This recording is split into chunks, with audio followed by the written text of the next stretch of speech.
This story is a prequel to Dead Mall. You don't really need to listen to that one first to enjoy this one. I'm writing this story in response to another that has recently made its way to the internet called Dead Mall. As unbelievable as it sounds, I think that it likely happened. But I don't know where Mike and Jenna are, and I'm not sure if I can provide many answers to what transpired at Sleepy Pines Mall in 2013. But what I do have is my own first-hand experience from when the mall was still open and fairly busy. Past its prime, yes, but still functioning as a place to shop and be with friends. Right off the bat, I should mention that some of my memories around these events may be unreliable. I do have a very good long-term recall, normally. I can remember things that happened when I was just 2 years old. However, these memories were buried and forgotten until recently. I think I should start by talking about how I remember the mall itself. For a long time, I hadn't at all. Not really. I only had a vague childhood image within a fog of confusion, existing in a place where I couldn't be sure if I was misremembering a dream or something real. I always knew that I had visited the mall multiple times as a kid. We have pictures to prove it. I think I even have a few toys and clothes as keepsakes that we must have bought there. But until I read about Mike and Jenna's exploration of the mall's dying husk, I couldn't recall anything truly solid about my own visits. Like the memories were always hiding just above a dark storm cloud. I had partially blocked out my history with the place because something traumatic happened to me there, and it would have defined my childhood and growth had it been allowed to actively circle around in my mind during those crucial years. But let's start with how innocent my own journey to the past began. The modern classic movie, Home Alone, had a mall scene. I mean, it did, right? Even now, I can't let go of the belief that such a scene existed. Before I take a detour into cursed lost media territory, I'll explain. I first saw the movie in November 1990 when it just came out, though I still don't have many clear memories of the showing, even after my mental floodgates were opened.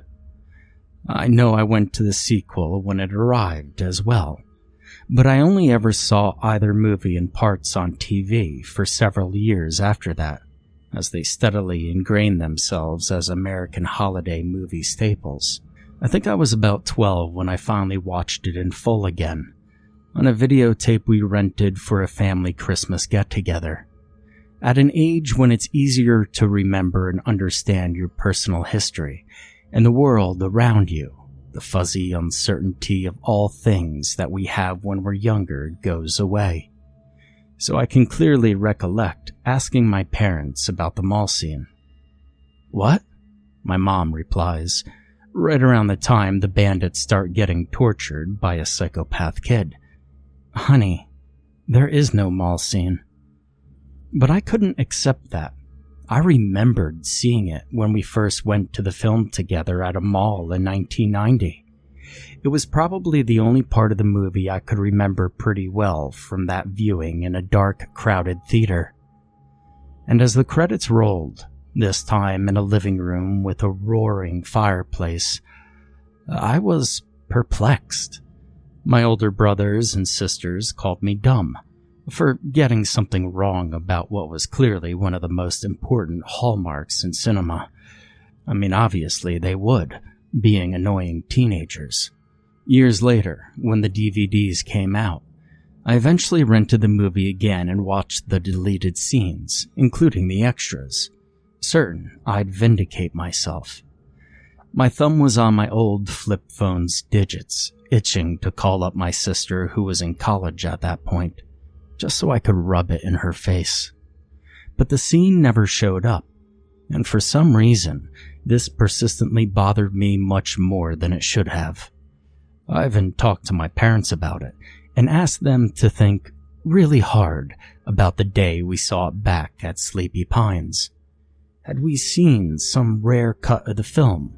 Or was I just losing my mind? The thing is, there was a point in this conversation where they both kind of looked at each other, clearly worried, for just a second. Then they assured me that I was probably thinking of another scene, and my young mind back then got it mixed up with other movies, or the experience of seeing it at a mall to begin with. To be fair, there is a part of the movie where Kevin McAllister, while on his own, goes to a store to act grown up and buy some essentials. But it's not at all like I've seen in my head, which was much more elaborate and featured his entire family. I'd always figured that the segment took place before the infamous pizza dinner that gets Kevin sent to the attic. Kevin has been dragged out to the mall for some last-minute holiday shopping, where his siblings and cousins get all the attention. His mom forgets her credit card, so the dad has to pay for everything. The parents are out of character, acting agitated and impatient, and they end up frightening Kevin almost as much as that childhood nightmare-fueled basement furnace. Now at some point, Kevin stops and looks into a dark hallway. It's some part of the mall that everyone seems to ignore, and camera tricks make it look a lot more ominous than it should be. The unlit corridor becomes one more thing in the movie that scares Kevin's young mind. And that's it. You see, I was never sure just how long this shopping scene lasted, and I can't recall how it ended. This deleted scene that I suppose really does not exist is important to my own story and how I once perceived what I experienced that day as I grew up.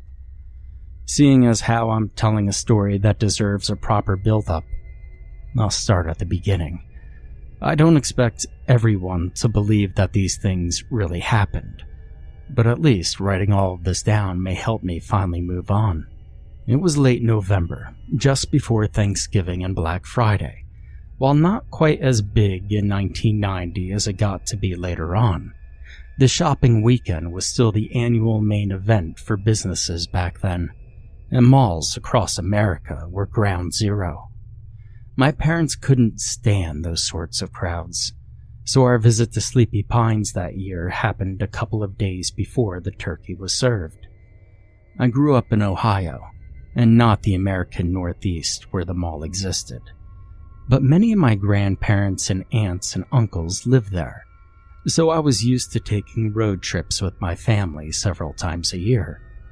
This time, we were spending Thanksgiving weekend with my dad's brother, his wife, and their 2 kids. My cousins were both a bit older than me and my siblings, the girl being 15 and the boy 17. They were fun to hang out with when I was younger, but by then they were jaded teenagers too cool to acknowledge me. Similarly, my siblings were also separated by 2 years. My sister was the oldest of us at 13, and as my clothes were mostly her hand-me-downs, I typically show up in our family photos from those years in t-shirts with outdated 80s cartoon characters staring at the camera. She usually just ignored me, or at most called me annoying. Meanwhile, my brothers, 11 and 9, often worked together to plot up new ways to tease or prank me. I was nearly 8, but I was still the baby. My parents doted on me when they could, but were so busy with the other troublemakers that they had little time to give me guidance or structure in those days before my siblings started heading off to college. And so, it often felt like I was given free rein and could get away with anything. But that also meant that if I got into trouble myself, I'd usually have to get myself out. I think that early independence toughened me up, at least a bit more than most kids of that age. But still, most everyone cries for the first time they scrape their knee. Then the pain and fear aren't so bad with each new injury. I could be as terrified by an unfamiliar experience as any kid. I just get over it fast and be able to face those scary moments head on, should they happen again. I like to put a brave face against adversity, and that gradually helped me get my brothers off my back once they realized I wasn't going to be the butt of their jokes anymore. There are some things, though, that you simply can't get over, and you either have the fortune to learn how to forget, or you're haunted, and maybe change for the worst. Thankfully, I did forget, for a long time and while it mattered most. As an adult who has gone through other hardships over the years, I can better weather suddenly remembered trauma that is separated by such time and distance. I now reside in Hawaii with my boyfriend. I have a good life and supportive friends, so don't worry about me. I only wish it were possible to go back in time and tell my 7-year-old self that everything would be okay that night. Somehow, I survived it. Though my resurfaced memories are spotty, so I may never be certain of every detail. I'll do my best to fill in the gaps. Shortly after we arrived at my uncle's house on a chilly afternoon, dotted with snow flurries, all 7 of us kids piled into my parents' minivan. Being the youngest, I was already used to sitting in the back row, but not so much being squished in the middle seat between my sister and cousin for an hour-long drive in a vehicle with barely working heat. It sucks. Nothing starts a big family visit/shopping day like being thoughtlessly crammed in among kids that are all older than you. It feels like you just don't exist. But Sleepy Pines on the outset of the holidays was a sight for my young eyes. The parking lot was nearly full despite my parents' effort to beat the rush. The mall was packed with shoppers carrying bags full of presents, and the ceiling, the walls, and storefronts were decorated immaculately for the season with ribbons and giant candy canes. In the atrium, by the fountain and mural, was the mall centerpiece for the next month. A big Christmas tree that nearly reached the skylight, covered in more ornaments than my entire extended family would ever own. To think there was a time when most malls in America looked so glorious towards the end of the year. Time lasts longer when you're young, so to me it must have felt like we had shopped for 8 hours, but it was probably closer to half of that. We went into a dozen clothing stores, along with a couple of shoe and bookstores. I know a few places were closed up, but like I said, the mall must still have at least been profitable back then. All of this shopping was boring for me and my brothers, but my cousins and sisters loved it all. It made the 3 of us wait around while they tried out new threads. None of us had these things called Game Boys yet, so we were stuck with coloring books and small 8-color crayon boxes for entertainment, while the teenagers had their fashion fun. Once the 4 adults finally noticed how bored some of us were, we got to visit KB Toys for a whole 10 minutes. Being with happy kids our age and getting to see all the shiny toys we wanted for Christmas recharged me and my brother's spirits, at least until the teens started complaining that we were going to run out of time to check out the rest of the important stores. What with a movie coming up and all.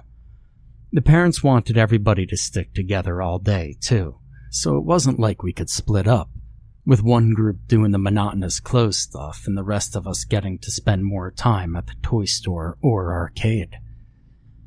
When you get that bored from unending tedium as a youngster, your mind starts to wander, and you look for anything at all that might stimulate that need for new information.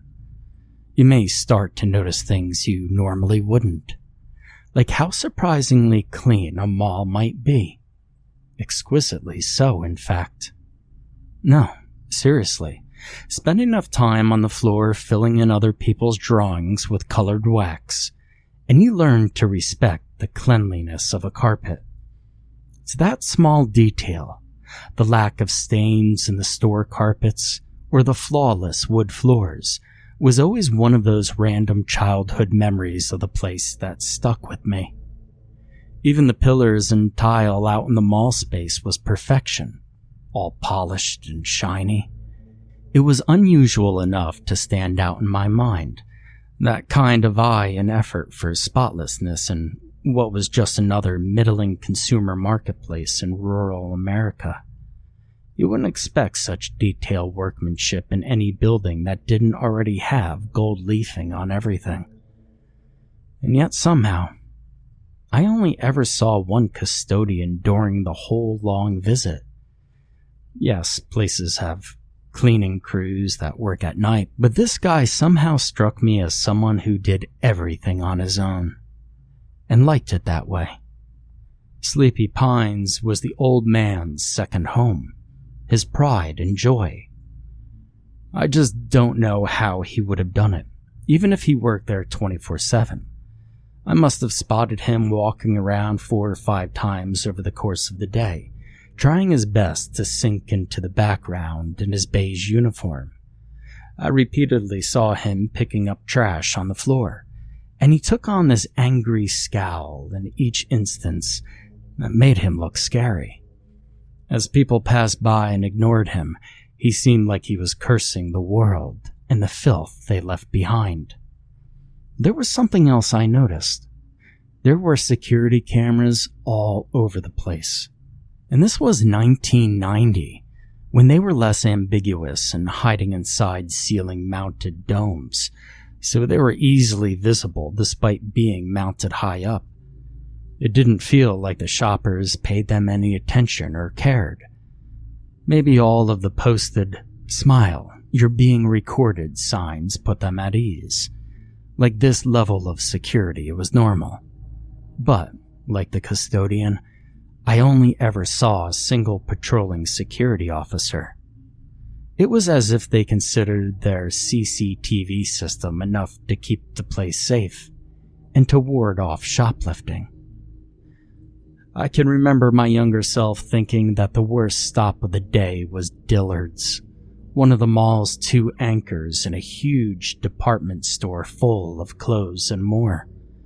My sister, mom, and aunts and cousins must have tried on half the outfits.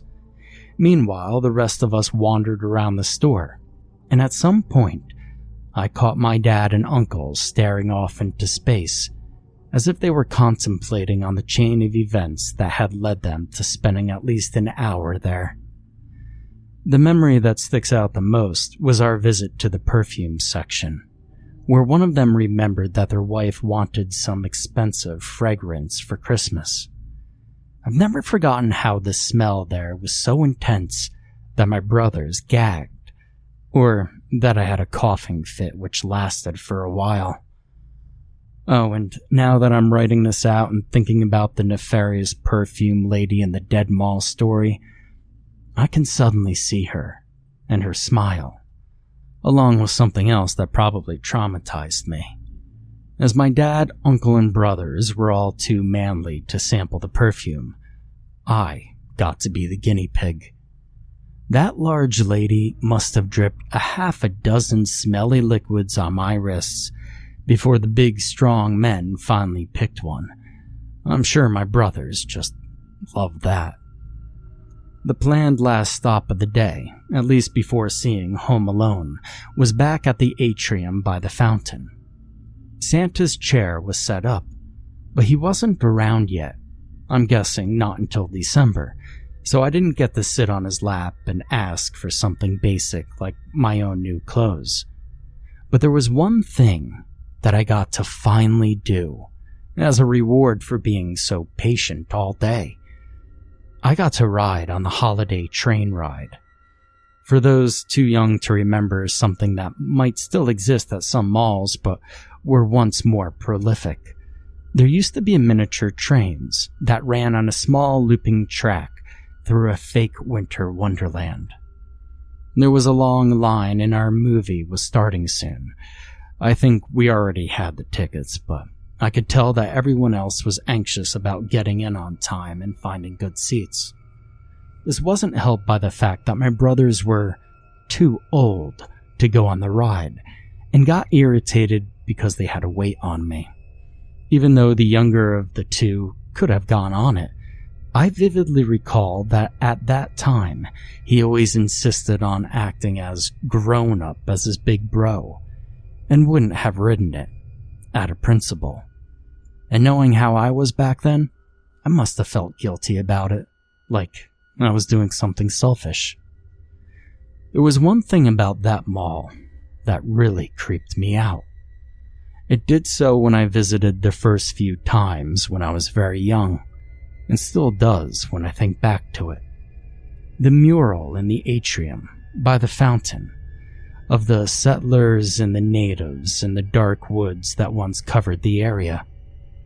Most people didn't seem to mind the artwork, or pay it much attention, but there was something about the people depicted on those tiles. Their flat expressions, and their eyes that stared off into nothing. The nighttime trees behind them, which did look like they were made by another artist, didn't bother me as much. I've heard and read about others' experiences that mention the subtle brushwork in the background, depicting mythical and real forest creatures, just waiting to be found by astute observers. But I never got close enough to search for myself. I did have plenty of time to bask in the figure's gazes while in line for the train, though. And those eyes were unnerving me by the time I got to the boarding area. To make matters worse, which was the theme for the day, our parents forced my brothers to stand in line with me, even though they weren't riding. It made them even more agitated, and when they get like that, I become an outlet. They weren't always mean back then, and we had a good relationship as adults. But when they were having a bad time, they were experts at making me have a bad time too. Teasing, pranking, mocking my age and height, a general ragging. I think anybody with an older sibling or siblings can relate, I'm sure. It's typical stuff, and I wouldn't bother mentioning it if their behavior wasn't important later on. At least I got to ride the train, if only for a minute or so. Afterwards, we rejoined the rest of the family after they had moved their purchases to their cars outside while I was in line. We then rushed into the small movie theater, grabbed some snacks, and because we showed up just as the film was starting and it was crowded, we had to settle for seats in the back row. My brothers blamed me for that too, and they conspired with my sister and cousins to get them peeved as well. Now, I would never tattle or whine to mom and dad about petty things like that, nor did I fight back much. Instead, I suffered in silence. I didn't let myself cry either, but it still hurts to get gaslighted into thinking that you're to blame for everything. I wasn't the one in charge of organizing an overstuffed and exhausting shopping extravaganza. The movie provided a distraction from all of that, though. I could relate to poor Kevin, being picked on and forgotten, but the idea of getting a chance to take things out on a pair of burglars via elaborate traps was nothing more than cathartic fantasy. The rest of my family probably didn't see the similarities. To them, it was just a comedic holiday film. It was just annoying that I had to get a whiff of those stinky perfumes every time I took a bite of popcorn. Afterwards, we had dinner in the food court as a long day came to an end. All of us kids and teenagers were more than ready to go home. But then Mom suddenly needed just one more thing. With only a few minutes until the mall closed at 7, we had to make a final stop because she remembered that we needed a new vacuum cleaner to replace our broken one. I lived with my immediate family in a rural area that was far from any department stores, so squeezing in such a purchase made sense, even if it made the younger ones more irritable. With all of our many other purchases already sitting out in the freezing parking lot, we made a mad dash to Sleepy Pine's only other Anchor store. I'm still not sure how my parents managed to fit their new vacuum into the van with everything else. They must have taken care of all their holiday shopping in one day. It turned out that the other kids really didn't like this last-minute decision. My sister and cousins don't always make me into their plaything, stress ball, or punch pillow, but when pushed far enough, they'll get in on the action too.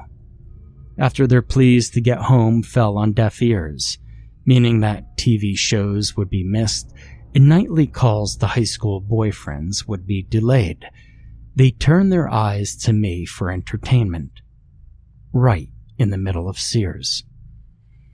I'm sure I quickly reached my limits on putting up with their crap and got pretty upset, but the adults were too busy trying to buy an appliance just before the mall closed to pay us any attention. Now again, I do have a good relationship with my cousins and siblings in the present. I swear. I mean, even bad children can turn into good adults. It's just important for story purposes to mention the ridicule I experienced. Though, to be honest, it does feel great getting to call them out for after all of these years, and to subtly blame them for everything that happened next. You see, I did stupid things as a kid too, inexplicable things at times. And that's what happens when you're young and you lack critical thinking skills. And the idea of consequences is still pretty hard to grasp. I was coming from a place of logic when I did it, but that didn't make it even close to the right decision. To try to get away from the bullying, I had been walking around the nearly empty Sears store at a faster and faster pace. But the others kept up, and it only turned into one more game for them. Then an opportune moment arrived when my dad and uncle started calling for everyone to come back. Not because Mom was ready to make the final purchase and free us, but rather, parents just don't like it when their kids are out of sight for too long. But I knew it was only a matter of seconds before my tormentors wandered off again from the vacuum cleaner aisle to renew the pursuit. So instead of going to the adults with them, I turned around, ran to the major appliance corner of the store, and I crawled into a washing machine. Yeah, it wasn't my best moment, but you couldn't beat it as a hiding place. And back then, they didn't have all the safety features we now take for granted, so it was easy to close the door from the inside. And so, there I was, hunkered down in a pitch-black tumbler, more scared of my family than my hideout. I thought about getting out within the first minute, but then I heard something walking past, and figured it might be one of the older kids. I stayed in there, and I must have lost track of time. To be fair, it was the first bit of true peace and quiet I had known all day.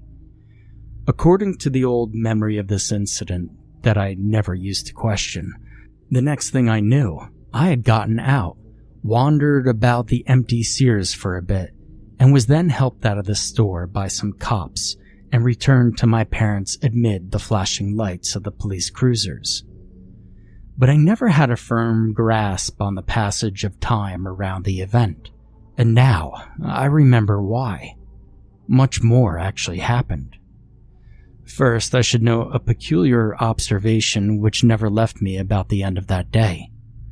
During the last 15 minutes or so before the 7 o'clock closing time, I had noticed the behavior out in the rest of the mall from the Sears entrance.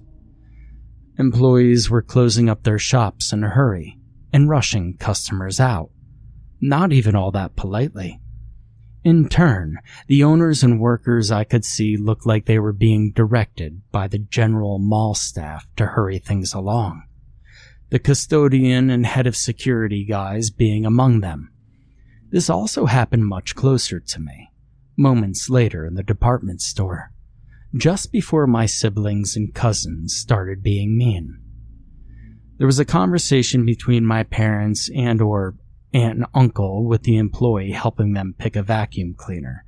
It's always stuck out for me, and it went something like this. "I'm very sorry, but we're going to have to make this quick." A parent asked, "Well, what's the rush? We know you close at 7, but..." "Yes, but this evening, we need to be out of the store within just a few minutes after closing." "Has it always been like that?" my aunt or uncle replied. "We've been here before and we'd never seen the mall like this, with shoppers being hurried out. If customers need a few extra minutes to finish up..." Further discussion must have seemed like a waste of time to the worried sales associate, and he said something like, "It's like this once a year. We could get into a lot of trouble if we linger around tonight." I remembered him looking away as he revealed this, or seeing guilt on his face. Like this wasn't something he was supposed to say to customers. It was odd. But seeing as how this was also the first time I'd ever been at a mall at closing, I probably just figured that this is the way things were.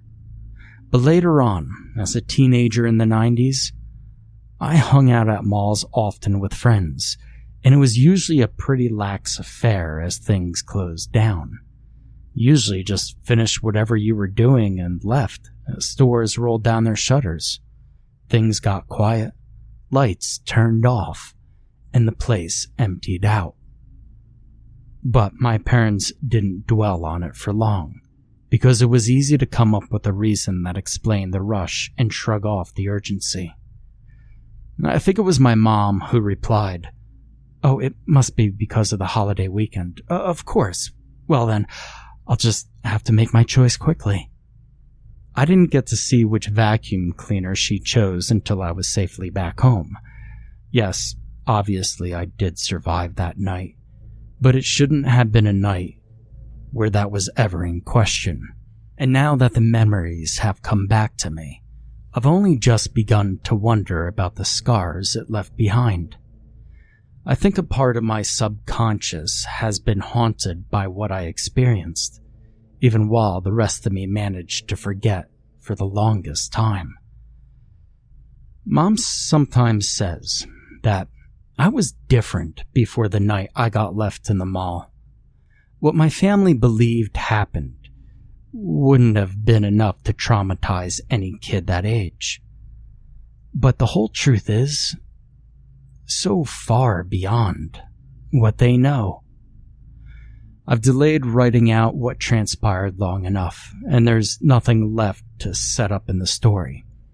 Revisiting and really processing everything has given me the shakes the last few weeks, so I might have some sort of PTS thing going on, but I'm going to try. I don't expect you to believe the second part of this story, and that's fine. Maybe if just one person does, and they're the right person, then I could finally get some answers.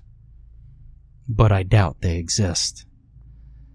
When I snapped out of whatever state of mind I was in and left that washing machine, I stepped into a very dark Sears store.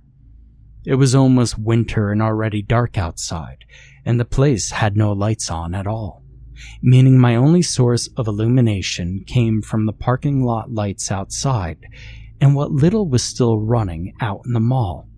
It was very empty and very quiet, too. I didn't want to believe that my family would just leave without me. I must have thought that they'd come looking, or someone knew where I was. And maybe the reason I stayed in the tumbler for so long was simple kid logic. I was expecting someone else to find me and let me know when it was time to go. I just had to stay put and safe from my tormentors until the adults came and saved me. I ran up to the door to the parking lot, hoping it would be open and I'd see a van running outside, with Mom or Dad ready to open the sliding passenger door for me and asking, what took so long? But the lot was as vacant as the store. You could mistakenly think that the mall hadn't been visited in years, the way the landscape once filled with vehicles appears. The doors were also locked, to no surprise. Not that I was stupid enough to venture out into the cold. I was only dumb enough to hide in a washing machine. It occurred to me early on that the mall was going to be closed until Friday, so I might have taken that to mean that absolutely no one would enter the building before then. The realization upset me, and chances are I shed a few tears, but I would have also been brave and tried to focus and reach out to reason. I knew my aunt and uncle's home phone number. All I needed was to find a phone. I could get quarters from the fountain for a payphone if I needed to, and I knew that there would be plenty of phones around the store too. Not that I would have even known what it meant to get an outside line on any of them. But calling out was a moot point anyway. I did locate some phones as I explored the back offices, and found the one at the customer service desk, but nothing had a dial tone. Figuring I was doing something wrong or the store shut them off at night, I left the relative safety of Sears to try and make my way to a payphone. Whereas the store felt somewhat safe, despite being a left-behind 7-year-old in the dark. Even today, the idea of walking around in an empty mall at night freaks me out. I may not fully get the liminal spaces craze, but there's something universally unnerving about exploring some place typically full of people that you're never supposed to see after closing. The Sears wasn't blocked off by a rolling shutter. I'd have no hope of getting open, like most of the stores usually do. All that kept me inside were a pair of latches on the top and bottom of glass doors. I found a stepladder so I could reach the upper lock, and got out in minutes. Scared and shaking, yes, but rather proud of my handling of the situation so far, and ready to find a payphone. Being an hour from the house meant rescue would take time, but just hearing a parent's voice would have been enough for my spirits at that moment. The mall itself was better lit than the Sears, though not by much. It was a dark and cloudy evening, so the skylights were pitch black. But what was coming from the vending machines and any storefront signage that had backlighting provided me enough to navigate by. While the darkness was bad enough, it was the silence that really got to me. Most people probably feel that the sprawling indoor shopping plaza playing its crappy music at night would only add to the creepiness. But I might have found it rather comforting in comparison. My sneakers squeaking against the tile, I kept otherwise quiet and on the watch all around me, my eyes peeling on the shadows as if expecting a monster to jump out at any moment. Now, it didn't take long to find a couple of payphones, but they didn't have dial tones either. That must have dampened my outlook. I think I shrunk down against the wall and had another good cry. At some point, I noticed a warm, flickering light down the hall, towards the atrium. Was the mall on fire? It would have been a frightening discovery at first, like something out of a strange nightmare. But I didn't see any smoke or hear any alarms going off, and there could have been someone down there, some member of the staff who was either fighting the flames or had ignited them. I wiped away my tears and approached cautiously, and as I turned the corner, I saw the first of that night's bizarre scenes. Dozens of candles lined the inactive fountain, and there was a thin sheen of some kind of dark liquid on the water that had an acrid odor. The image of the mural now stands out vividly in my mind. The dancing candlelight on the faces of those colonists and the natives ceding the land to them. There was something old world about it, like a part of the past was lingering in this place. And that was when the chanting reached my ears. It was distant, but I could tell it was coming from real people.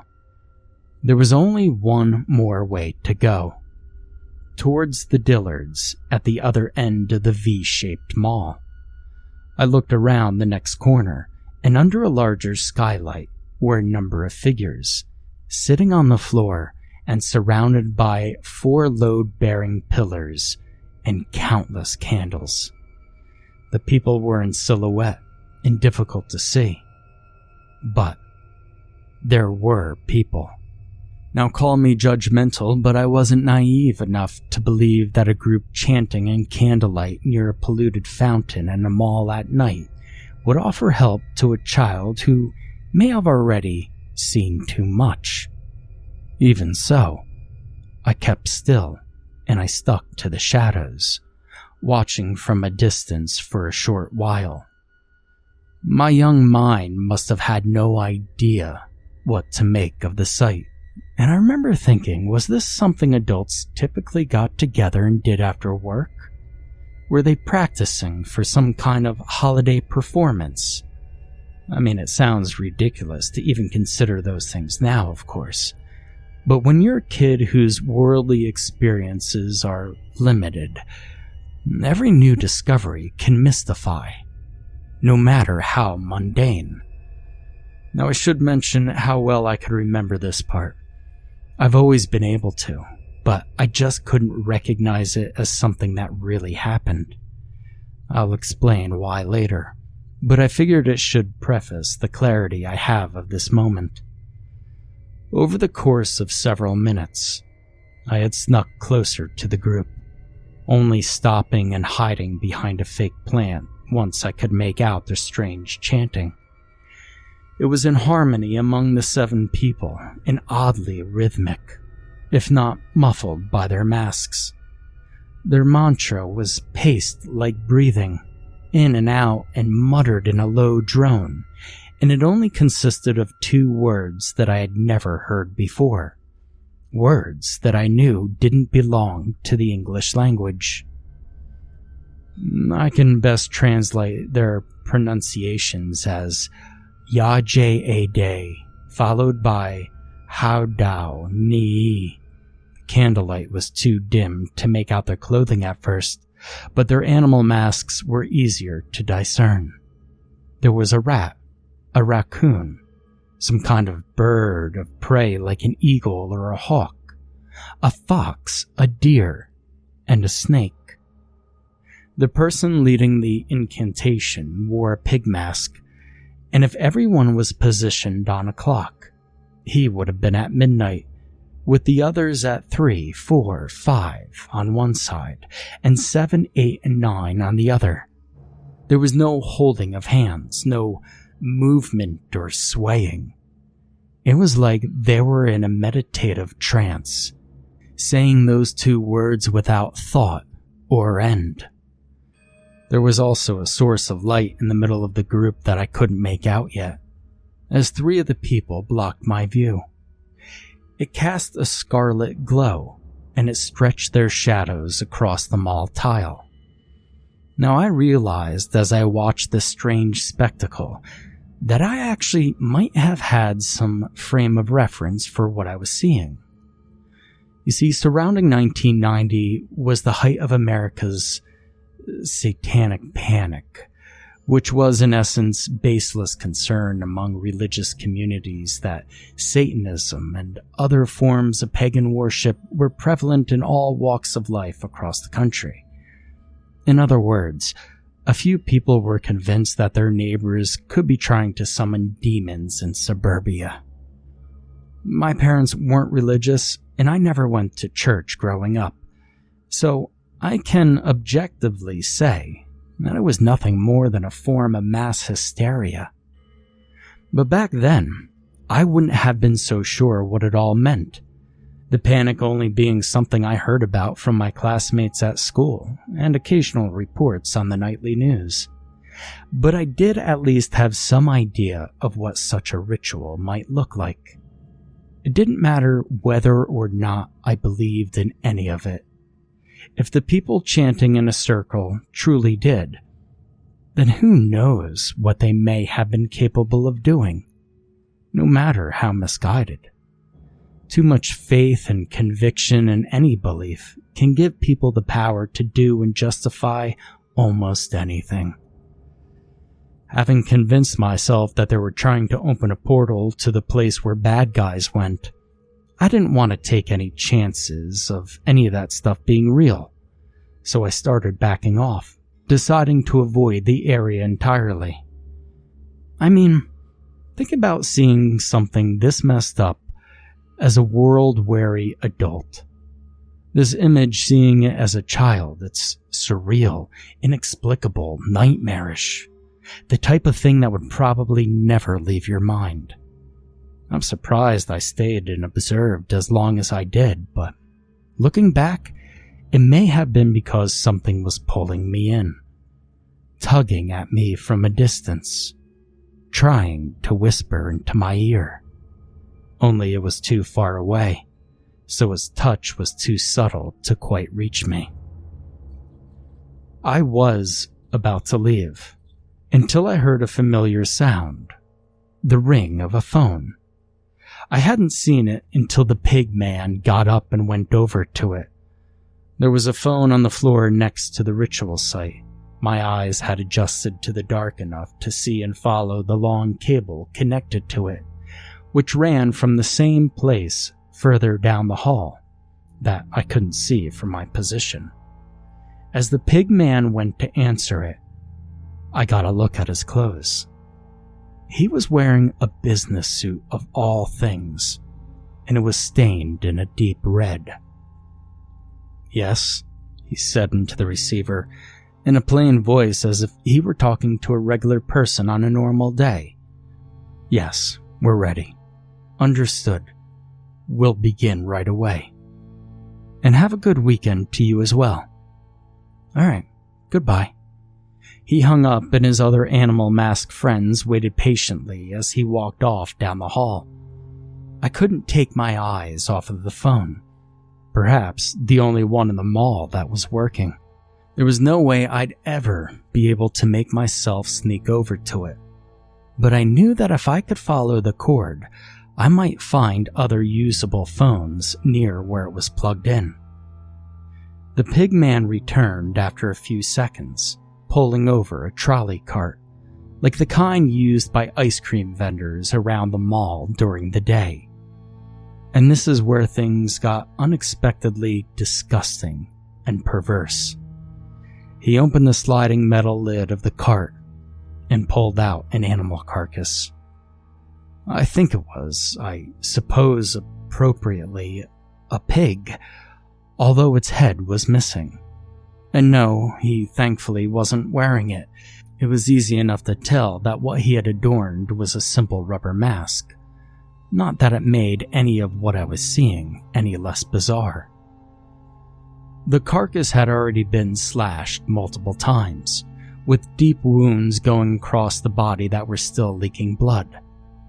As if this was just another typical Wednesday for them, he nonchalantly stabbed the pig with a large knife to create another exit for more blood to flow from, and dangled the carcass over the ritual site. He also shook it around, making the crimson blood splash across the tile. The other people just kept sitting there throughout, not even reacting. I'm sure they were hit by blood droplets, but didn't care at all.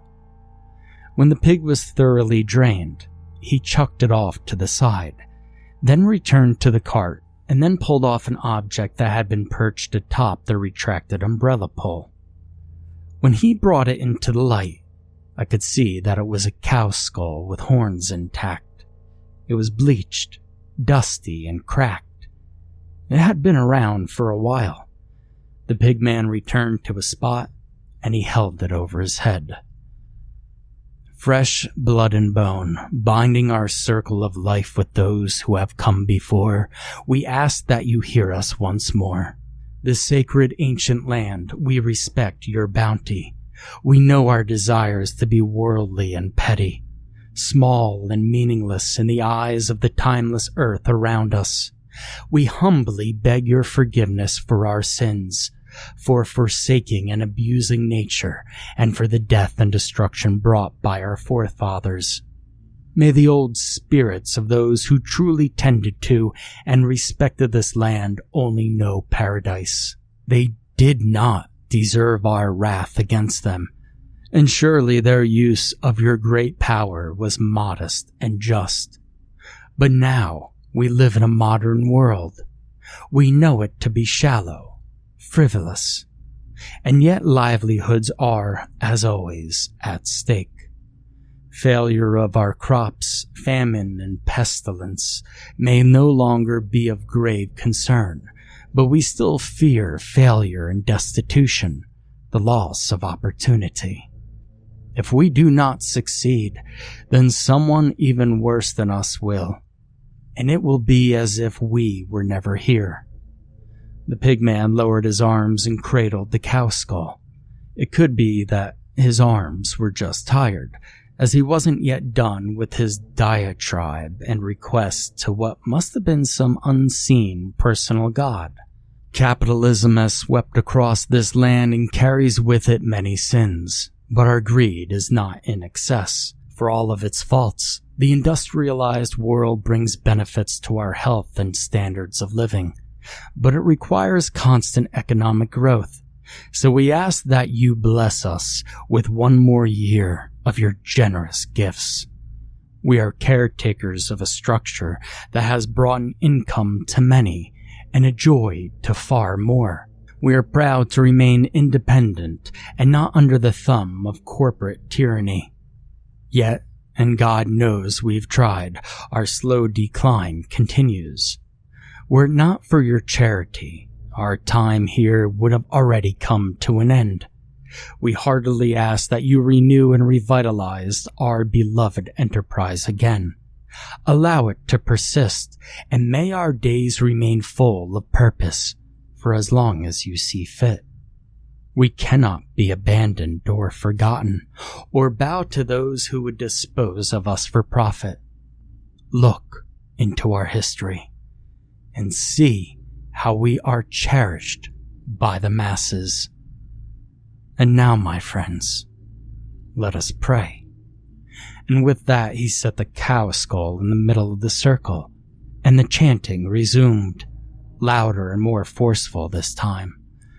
Yajie de ha dao ni, Yajie de ha dao ni. They continued like this and remained still, like they were meditating. Now I thought that their eyes must have been closed, and that their mantra was boisterous enough to hide any sounds I might make. It was the right time to get moving, to follow that phone's cord, and maybe earn a chance to make a call. Now I know you're probably wondering just how I remember all of this so well. I have actually more than memorized the pigman's words. They've been a part of me for decades, lingering and repeating in my dreams and thoughts. While I had until recently forgotten the context of that ritual, what came before and after, the scene has persisted in my mind since I first witnessed it. It's an unnatural memory, one that could have eventually driven me crazy if I didn't get my answers. Why did I have so many nightmares about it? Why would I think about the pigman's speech while trying to focus on schoolwork, or during sleepovers with friends, or while busy with every other aspect of growing up? The ritual didn't feel like something that had really happened, so I could never explain to myself just where it was coming from, or what any of it meant. I've written those words on composition book journals and in text files on computers many times over the years, just to test my memory. I've gotten them exactly the same on each attempt. It's like they're burned into my head, no less likely to decay than an ancient language inscribed on stone tablets. That's the whole thing behind all of this. It's our memories. It wants to survive through them, to persist and be rebuilt. The rituals, the personal beliefs, how you view the process, Even what you make out of it, it doesn't care, as long as it exists in some form, and you can give it power. It'll bend reality for you and fulfill the closest things this world has. A wish. But the cost, well, I'm not sure yet what it is. I don't know if it has a name, or if it's even aware of what it is, nor how old the thing is, or who created the first one. I'm talking about the totem, an object bound to this land, whether it can be called cursed or hallowed. I didn't see it the first time I walked past it, not that I can remember. Maybe I did, but in my memories it's nothing more than a burning bright light, like a hole in a celluloid that the projector shines through. As I snuck around the 7 worshippers, if that's what they could be called, I got my first real look at their ritual site. Other than the cow skull and the fresh pig blood spatters, I could see that there had been a circle on the ground also made of blood, smeared messily across the tile. Dotting that circle were 7 smaller halos for the participants to sit within. In the center of it all was the totem, though as stated, I only remember it at this moment as a bright flare, a burning ball of fire far too luminous for the mind to imagine or process. But it was there. My eyes must have seen its true form, but I simply cannot picture that form in this instance. I hurried around the corner and began to make some distance from the animal masked people, feeling safer with each step. I followed the cord connected to the red phone on the floor into a side hallway, and then to the mall's security room, which was empty. It was a small place, little more than a couple of desks and an array of black and white TV screens. They must have been connected to cameras across the building, but all of the monitors were off. I don't think the CCTV system was active during the ritual, ensuring there was no record of it. The very long phone cord was plugged into a jack by one of the desks, and the other desk had a phone resting atop it, just waiting to be used. I knew it had to be working, so I reached out to check for a dial tone.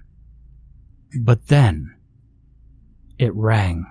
I froze up. I wasn't expecting it to ring, and I was far too scared to answer it. What if it was the same person that the pig man had talked to? Or maybe it was someone who could help me. But in my panicked state, I just wasn't sure what to do.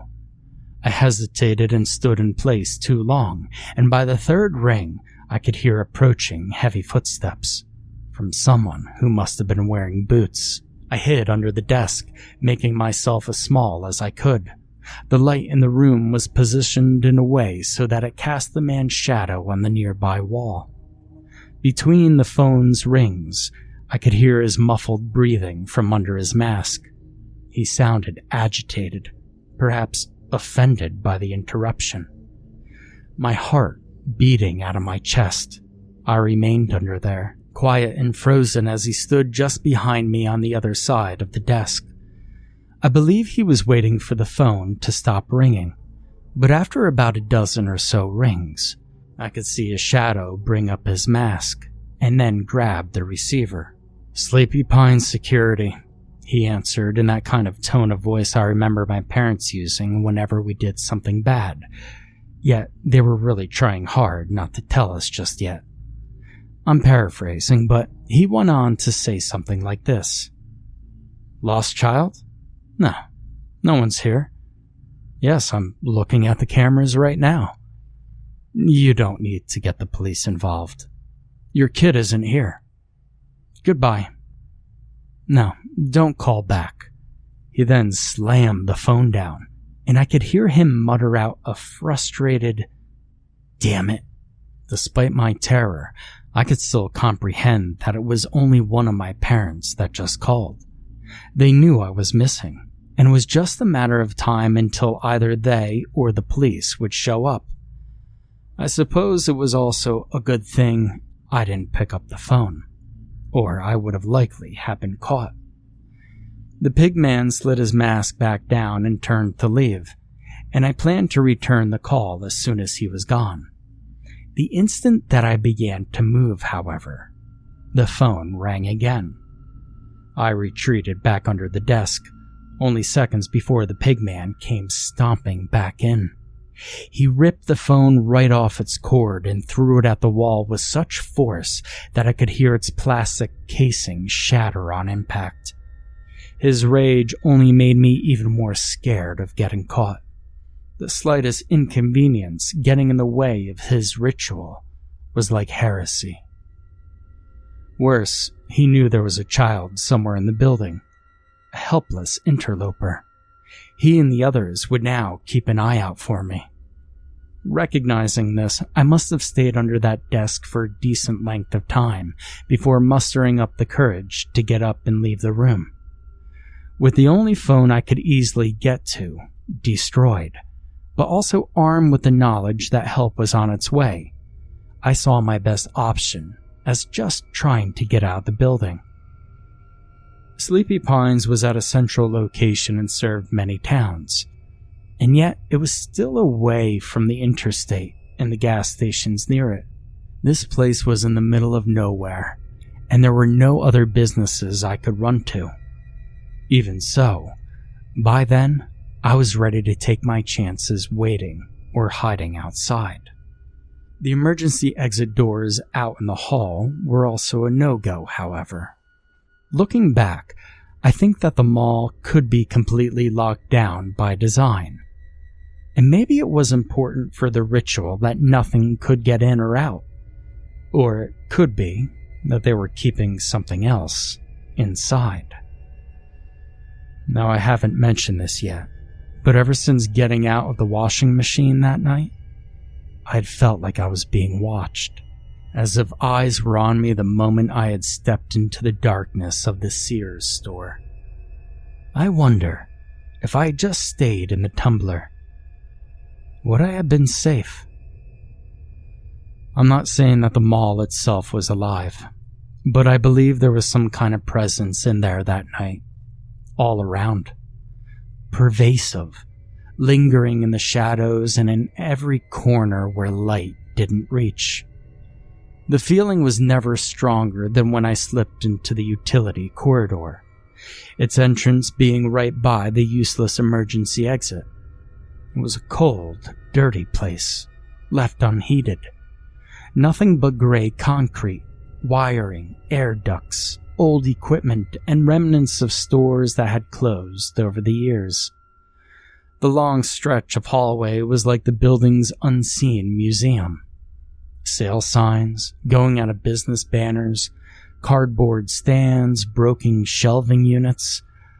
I'm not sure what the places that no shopper typically sees are like in your typical mall, but here, it was as if the management never threw anything away. It was a mess, but at least the flickering fluorescent lights that lined the ceiling kept it from being dark. I'm guessing they were rarely turned off. I never actually got a chance to look for some seldom used doorway back there, though. I didn't even take a step past the entrance. The presence I had felt was almost overwhelming from my spot at the end of the hallway. Any kid would be scared to navigate. And for one reason in particular, the corridor was breathing. The night still gets worse, but I'm confident that just being in that hall was one of the main reasons my mind locked me out of the surreal memories in the first place. Like the chanting under the skylight, the breathing was rhythmic and natural, in and out, as if I were staring into a huge monster's throat.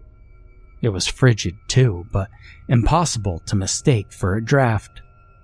Wind pulled trash and other loose objects away from me, and then blew them back several seconds later. And yet, there was no sound other than the skittering of small debris affected by the current. No rumblings or snoring. Only dead, silent, breathing air. I don't remember how long I stood there, debating whether it was safer to turn back or actually proceed into the hallway. Maybe only seconds, but I'm sure it felt longer. My decision was made for me when I suddenly saw a rapidly approaching darkness from the other end. Its movements was swift and never stopped. It wasn't like the fluorescent lights were taking turns shutting off. There was an abysmal blackness coming right at me, at the speed of a train, and it engulfed everything it swept over. I think it may have even generated a shockwave of air, hitting with enough force to push me forward just after I turned around to flee from whatever entity was threatening to swallow me. I threw my body against the door I had stepped through only moments ago, before the darkness could reach me. I fell to the floor, I stumbled about, and took off in the opposite direction as fast as I could go. Keeping it all in was impossible, and I can recall screaming as I ran away with no destination in mind. It didn't matter that my panic had given myself away, because the pigman was already on the lookout for a child. He grabbed the back of my jacket the instant I passed a corner, where he had been waiting. He was tall and strong, and I think he must have picked me up with one arm by just the collar of my outerwear. He brought me up to his mask, and I could see nothing but black throughout the rubbery pig's face's eyes. "Well," he muttered in a guttural growl, "what brings you to Sleepy Pines tonight, young lady?" Able to hold and carry me with a single arm over his shoulder like he did the pig carcass, he took me towards the ritual site. But my survival instincts kicked in, and remembering what my parents taught me to do if I should ever be grabbed by a stranger, I started thrashing and yelling in his grip. Not that it did me any good against such a brute. I need to take a break here. I don't feel prepared to move on to what happened after that just yet. It'll take another round of stealing my nerves to revisit the next part. I do want to keep writing while all these memories are fresh, so I think I'll spend the next couple of nights doing a little research and getting down some objective facts. Pardon the brief interlude. During its existence from 1973 to 2008, Sleepy Pines only ever had 2 owners, the first of which also helped design the building. The second owner was brought in to oversee a revival attempt starting in 1991, but didn't quite succeed and ended up closing shop less than 2 decades later. As far as I can tell, he was a typical businessman of little importance, and his only noteworthy accomplishment was getting a good deal on the sale of the land. So, let's instead talk about Pierce Colchester, the first proprietor. I did what I could on digging up information about him before writing this story, but it's no easy task. Whether the world simply ignored him as much as an owner of a mall could be ignored, or he tried his hardest to bury his tracks, his legacy has been made enigmatic. But there are things we do know. He was born in 1942, appeared to be quite tall when compared to the others in what few photographs of him exist, and was once a college professor in the Northeast of all things, teaching a class on anthropological studies as they pertain to the native populations that once thrived in the area. But that only lasted a short while, as sometime around 1970, he inexplicably came into a lot of money, quit his job, and bought a large tract of wooded land not far from freshly laid interstate road. His business dealings were seen as shady, and his construction contracts were seemingly lost. But all of that was brushed aside by the local government when Sleepy Pines opened in 1973 and brought a cash flow into an area that was little more than farmland and abandoned steelworks. I'm certain I met him that night, because he suddenly disappeared in 1990, and a new owner had to be found who wasn't as successful with running the place. The mall's reputation for being clean and safe was hard hit. Then it fell into disrepair. Vendors evaporated, and its glory days became a memory. In other words, I was there the moment its slow death spiral started. There was something else notable about Sleepy Pines that I had gathered from a series of small articles over the years written about the place. Stories and observations that never gained wider traction yet persisted while Mr. Colchester was in charge. Excluding the workers who ran both the corporate stores and smaller independent outlets, the mall had been knowingly understaffed during his tenure. It did function as any other decent mall, only with far fewer people at the helm than usual, to a point where it was noticeable to anyone looking. It managed to thrive in the early days even so, and that small overhead must have bolstered the monetary success of Sleepy Pines and put more money right in Colchester's pockets. He only ever commented directly on the matter once, and never in a written interview. After contacting a few people I grew up with and who still live in the area, one of them managed to uncover an old videotape with recordings of local news broadcasts for the closest city to the mall.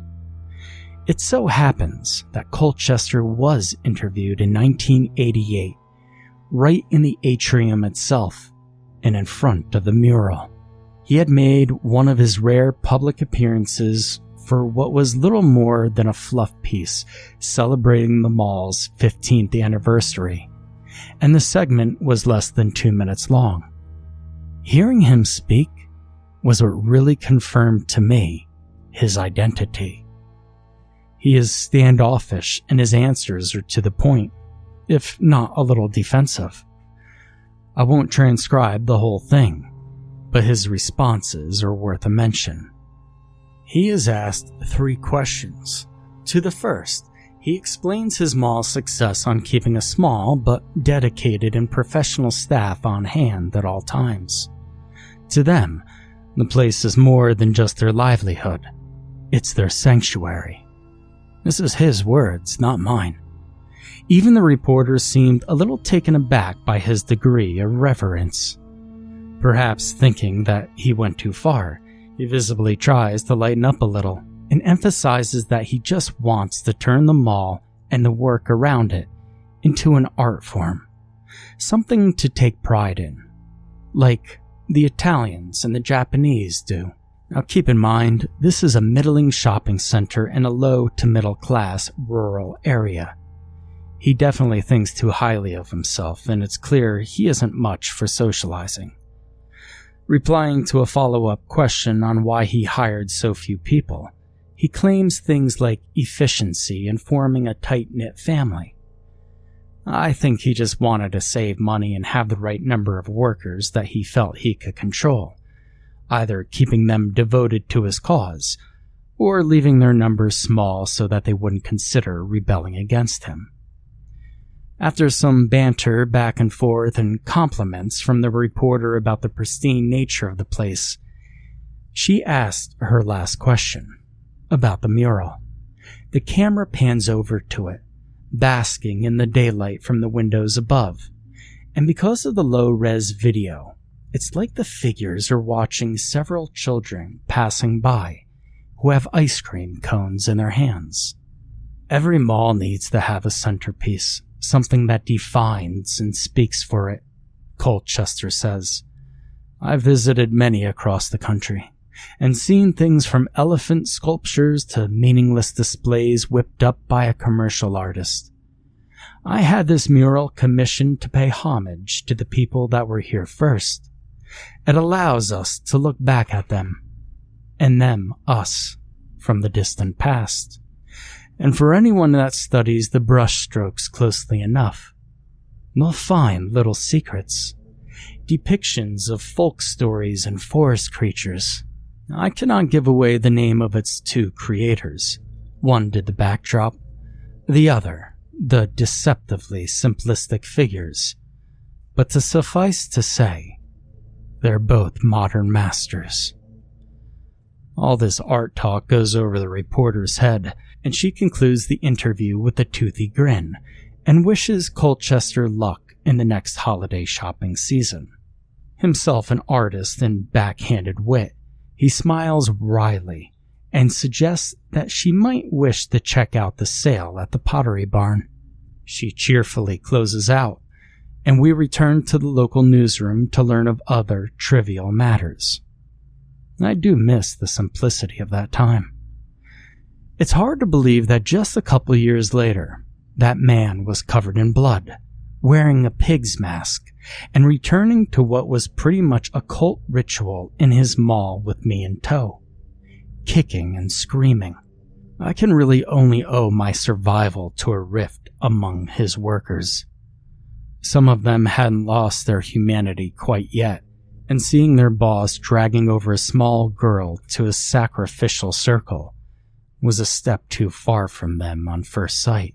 Since I was again near their holy object, I can revisit my reoccurring nightmare realm where my memories are crystal clear. I was finally close enough to the site to see the others, and I took in their appearances, despite being terrified myself.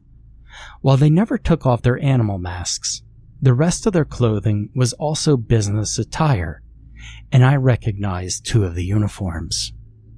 That of the custodian and the head of security, both of whom I had seen earlier in that day.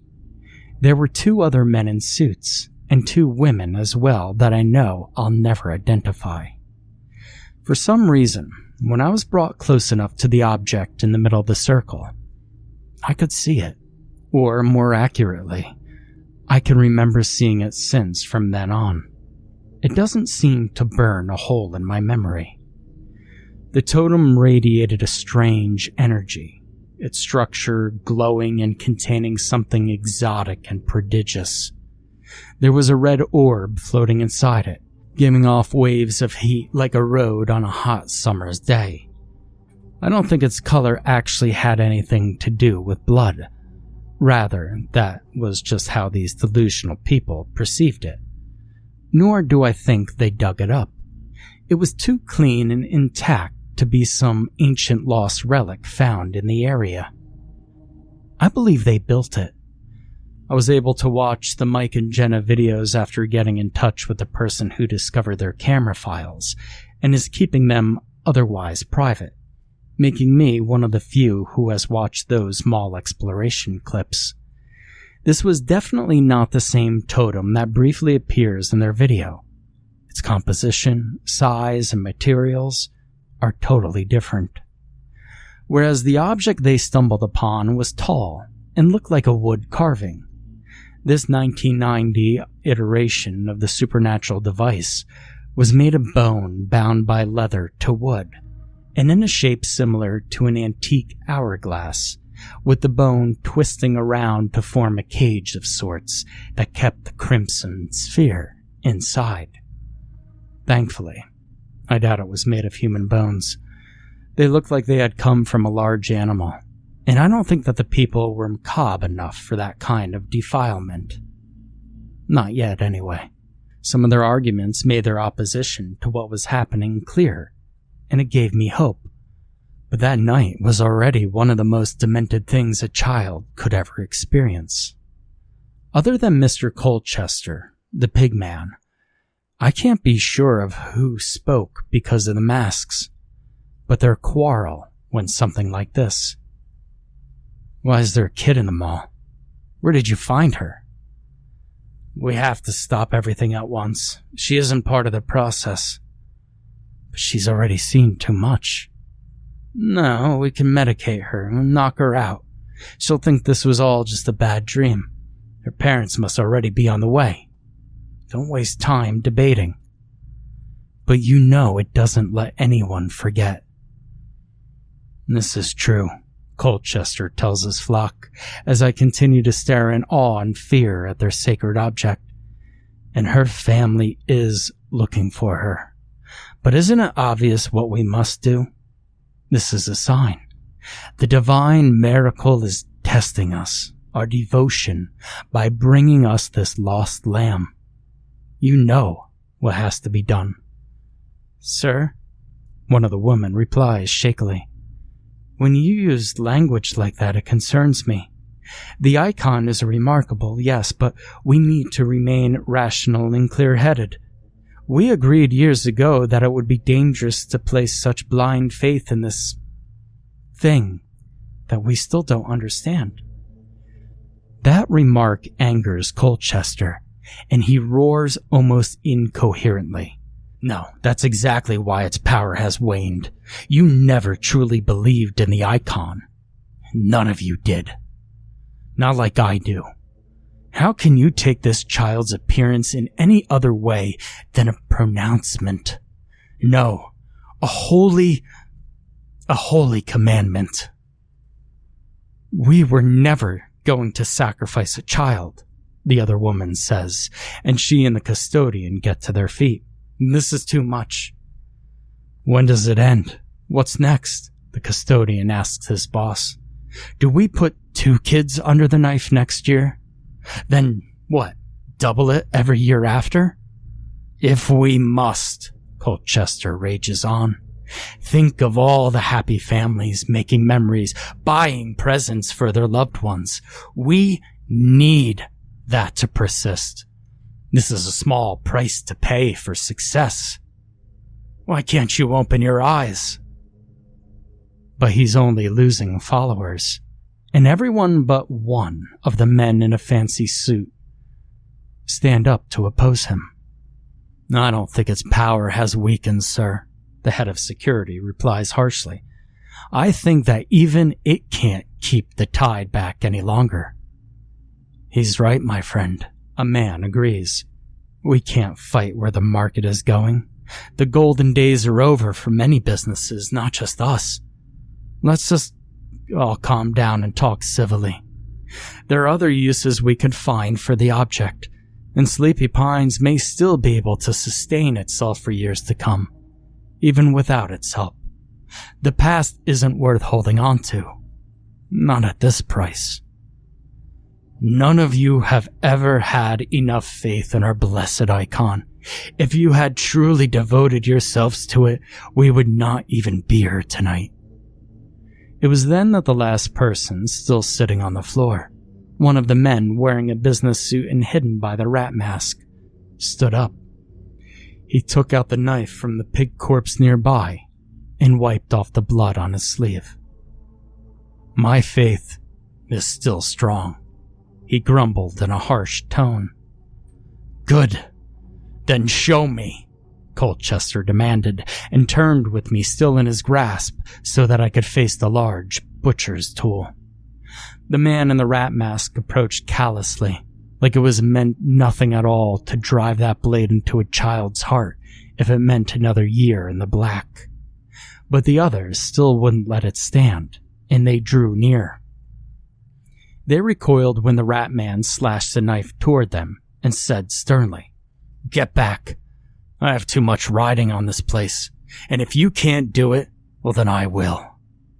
Ever since my mind opened up and confirmed to me that the memories at the ritual site were real, I found myself wondering the most about the rat man, more so than Pierce Colchester. Who was he? What did he have on the line? And why was he the most devoted of the followers? He must have disappeared too. I think they all did, but the others were just less newsworthy. Whatever his story, the group didn't hesitate a second time, and as soon as he let his guard down, they rushed both him and Colchester and wrestled me from their grip. From the floor, I heard them scuffling, maybe even fighting in earnest. It had to have been just the tail end of a long, tumultuous relationship among them all, and I was merely a passerby in the night. Whatever their boiled-over disagreements with one another, they were more important to the ritualists than me. I was only the trigger, and also suddenly forgotten for the moment. I could have just gotten to my feet and snuck away, but I was worried that I still might not make it out. that overwhelming presence in the building remained. And if it didn't catch me, then Colchester or the Rat Man would. The two of them were strong and fierce, and in my brief glimpse of their struggle, I saw that they were already close to overpowering the Lesser Five. My solution to everything was remarkably simple. If this had happened when I was an adult, I might have overthought it or doubted my ability to do it. But easy, impulsive solutions are what being a kid is all about. So I did the only thing that made sense to me throughout that night. I got up, I went over to the totem, and I crushed it with my foot. I furiously stomped on it repeatedly, breaking the bones that comprised it with satisfying snaps. Upon hearing those sounds, and then seeing what I was doing, Colchester expressed his extreme disapproval by flying into another rage. He broke free from the others and came charging at me, but his anger was short-lived and quickly turned into some sort of physical or mental anguish. Once the totem was completely shattered, the floating red orb in its center turned black, melted into a liquid that oozed onto the tile, and then seemingly soaked into the floor. The substance had disappeared within seconds, and I think this is what caused the reaction in Colchester. He spasmed and started choking on liquid. Black fluid dripped from the pig mask eyes, and then he vomited up a torrent of that disgusting black gunk from the fountain. The others backed away from him, and I'm guessing they didn't know what was happening either.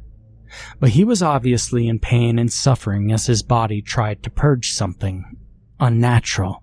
This was always where my repeated nightmares ended. With the totem destroyed, it no longer had a hold on my memories, and the rest of the night becomes a blur again.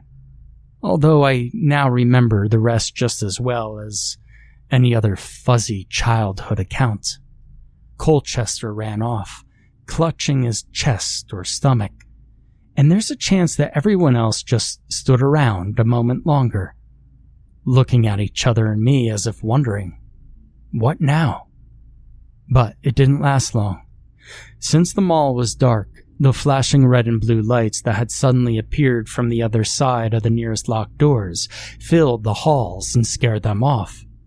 After they also disappeared from my life, I ran to the door, feeling overwhelmed by panic and desperation to get out of that building. I'm not sure, but when I destroyed the totem, all of Sleepy Pines may have trembled.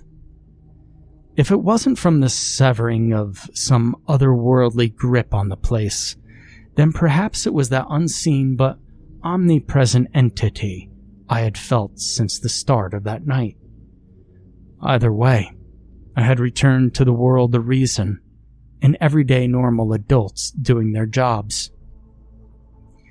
The police officers that had come to my rescue weren't able to get in touch with any of the mall staff for reasons obvious only to me. So after I ran up to the doors, they ended up breaking glass to get me out of there. My parents were waiting nearby in the van. We had a tearful reunion, and I got the back of the vehicle to myself on the way home. I only have bits and pieces of these last moments of the night, so it's likely I passed out as the adrenaline dissipated and they brought me straight to bed. I never did tell my family anything. They knew that I had been trapped in a mall alone at night for hours, and that was more than enough to warrant some child therapy. After a few months or so, I must have shown good improvement because they no longer saw a reason to keep at it, so long as I didn't visit the mall again. I don't remember much from my sessions, but I don't think I ever told my therapist the full truth either. Who would believe it? What would it add, if anything? I'd just be seen as delusional or confusing the rest of the nightmares with reality. People in animal masks, worshipping bones and pig's blood. While therapy taught me how to manage my emotions and not let the past events control me, I mostly credit my recovery to my mind, quickly burying the reality of what had transpired. I can't explain how it did so exactly, but it could have something to do with the unbelievable things I saw, and part of me just couldn't accept them as real. Or maybe the totem can remove or rewrite memories to disguise its nature and make finding out what it is difficult. In my reoccurring flashbacks and dreams over the decades that take place at the ritual site, the totem itself never actually appeared until recently. You see, I'd kind of forgotten its form. My theory is that the enigmatic object is both a lock and key.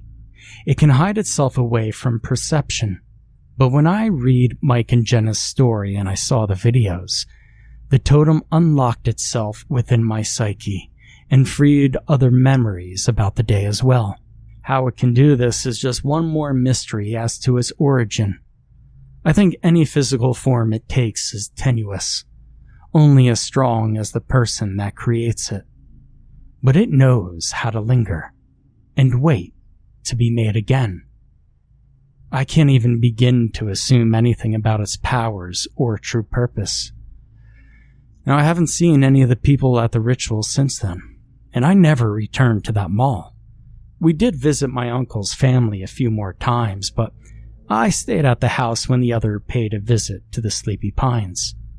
It had to have been understandable for my parents that I shouldn't need to relive something so traumatic. A few years later, once both of my cousins were adults with their own lives, my aunt and uncle moved from their small town, and we had no reason to go back.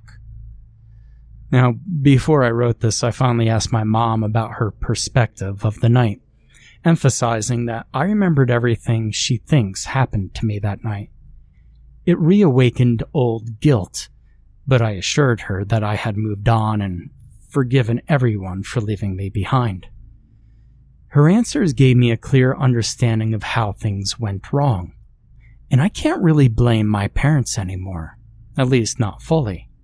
It was an accident, something that could have happened to any large group at the end of a busy and chaotic day.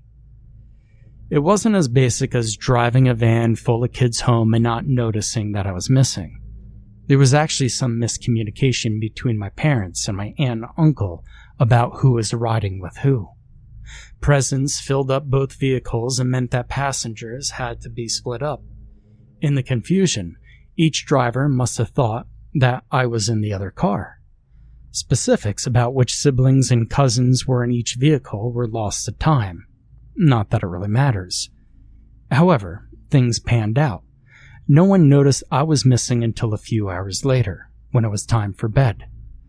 My parents rushed back to the mall after calling the police, and their response time was such that both parties arrived at just about the same moment, despite the difference in distance.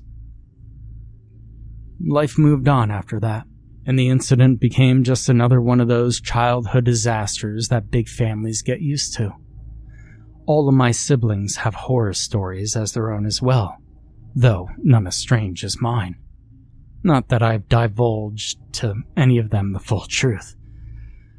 I don't believe that the ritual site was ever discovered, or it was cleaned up in a hurry. No local newspapers had a story on any of it that I found after an extensive search.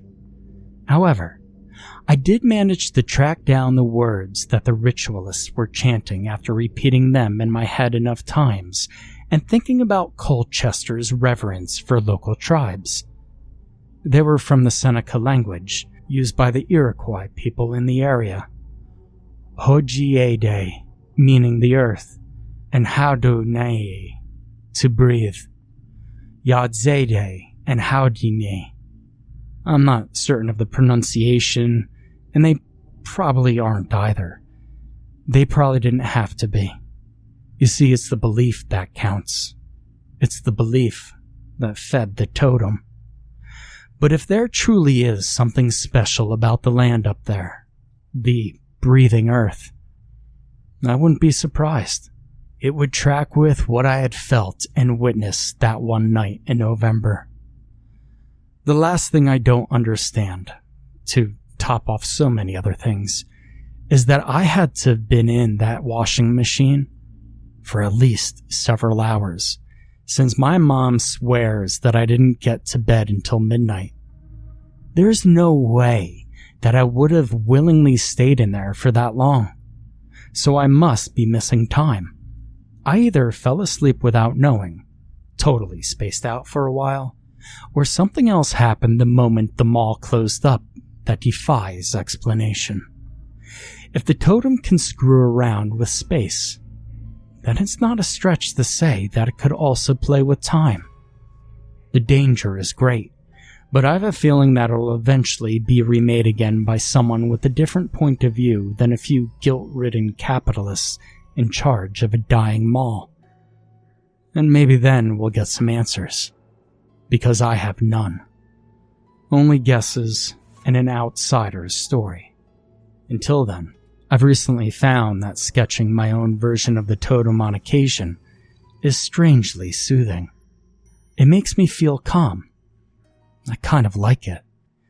And I think it'd look best if created with something artistic, like clay.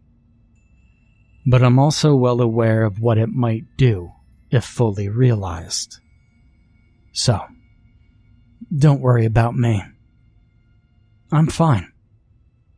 Everything in moderation. Oh, and by the way, Home Alone doesn't have a mall scene.